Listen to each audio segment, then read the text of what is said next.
I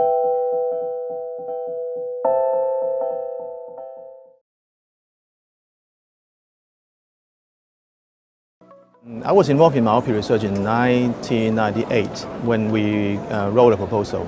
At the time, there was no treatment for myopia. And I remember one incident, and there was a public lecture, and all the experts are invited to talk to parents.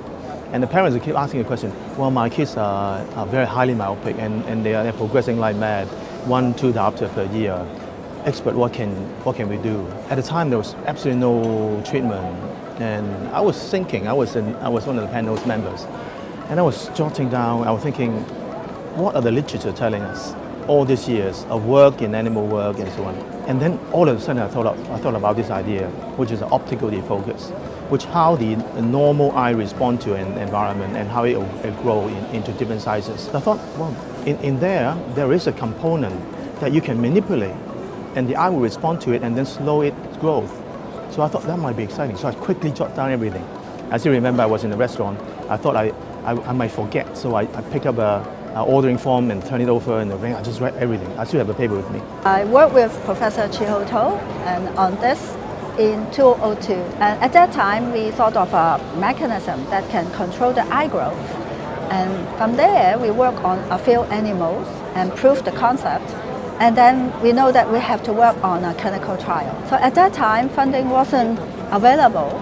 So we have to go for some industrial partnership and trying to get the funding, but it wasn't easy. So at the end, we applied Hong Kong government funding, and we got it. So we started the clinical trial, and it was very nice that we proved our concept that we can control myopia progression in young children. I was very excited, and I lost sleep about 2-3 days, really, seriously. I couldn't sleep because that's very exciting. At the time, there's no treatment, and I thought it will be the solution to myopia. Again, we went to different people, big international company who was very good in making contact lenses. So we found a big company, and they're not interested, and we have difficulty to talk to them, and some of the company actually took our idea and developed their own product. That was very bad for us. And then eventually we found a local manufacturer and make the lens, and Professor Lam and I conducted a clinical trial using contact lens, and we found that we can slow down myopia by about 60%. We were very excited. And that was the best result in optical treatment for myopia at the time, and still is. That was a contact lens, and we already patented that. And very happy that the result showed 60% of slowing down myopia with the lens that we designed. We call it the disc lens. After that, we tried to license it so that it can be in the market, but again, that it wasn't easy. And we also think that it is not maybe the best option for young children, because wearing contact lenses needs to have a very strict protocol that they have to clean the lens well, clean their hands well. So it would be much better to have a spectacle lens. So the idea really is to put the myopia control component into a spectacle lens so everybody can use it. Again, that took us at least 3-4 years. And actually, we are not the only group of thinking about translating into a spectacle modality. And the major challenge is that the eye behind the spectacle lens will move. Contact lens is different because contact lens move your eyes. So the optics has to be flexible. It means that whenever you look at which side lens, area of the lens, it still works. So then I was traveling in the bus, and I was thinking about this, how can we do that? I don't know whether there's bus in this part of the world. In Hong Kong, bus, they have a shaded mirror which cut out light. So the way they do it is they put a lot of black dots on the mirror so you can see through it, at the same time it cut down light. I thought, wow, that's just exactly the idea we need. And we turn it black dots into lenses, and the lenses will produce this optical signal that slow down eye growth.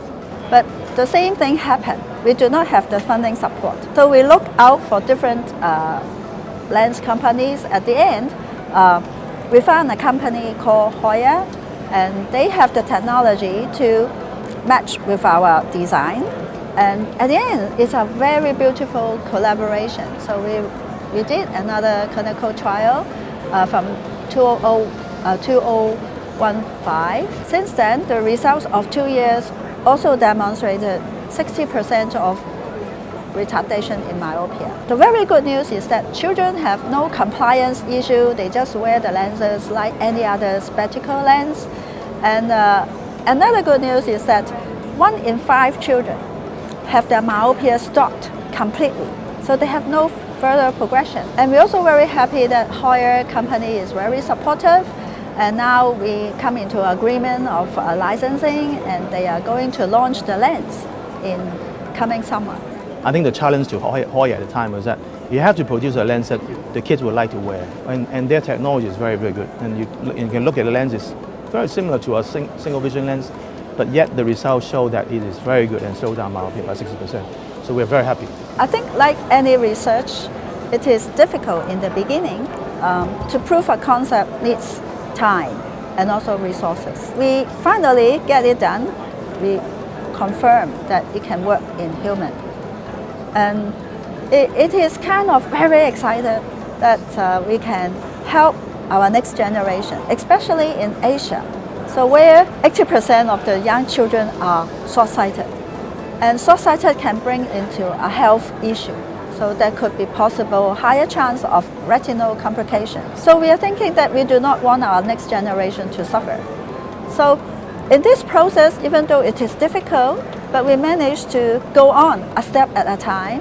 And I think, again, it is also a kind of luck that we managed to find a right partner, and then we can work together to have a final outcome, a product that can be launched. I say that we have a lot of difficult moments, and it's like a roller coaster. Some day you're very excited with the research results, and another day you feel that nobody really cares about your results. But I hope that it's not the end, for most researchers, that it is a process. So we will get recognized if your stuff is good, and if it is really a working principle, then it will eventually get into a good outcome.